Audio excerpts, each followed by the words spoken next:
ఒకవేళ నీ కుటుంబం మారకపోయినా, నువ్వు మారకపోయినా, నీవు పరిశుద్ధాత్మ చేత నడిపింపబడకపోతే నువ్వు వాక్యం విన్నా ప్రయోజనం లేదు.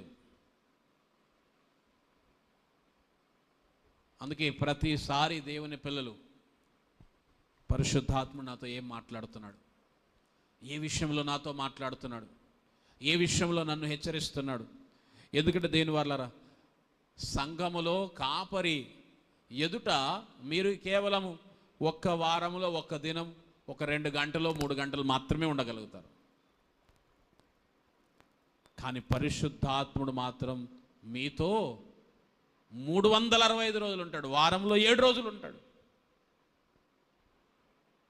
ఆయన మిమ్మల్ని అందుకనే నడిపిస్తూ ఉంటాడు, ఆయన మాట్లాడుతూ ఉంటాడు. పరిశుద్ధాత్ముడు అందుకని నీ లోపల మాట్లాడుతూ ఉంటాడు.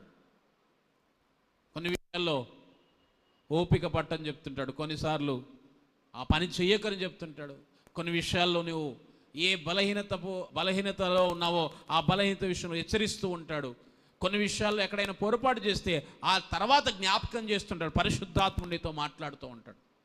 మనం వెంటనే సరి చేసుకుంటూ ఉండాలి, మనం వెంటనే బాగు చేసుకుంటూ ఉండాలి. ప్రభు సన్నిధిలో మరలా మనం సరి చేసుకుంటూ జాగ్రత్త పడుతూ వెళ్తుండాలి. కానీ చాలామంది పరిశుద్ధాత్మను దుఃఖపరుస్తారు, పరిశుద్ధాత్మ నడిపింపును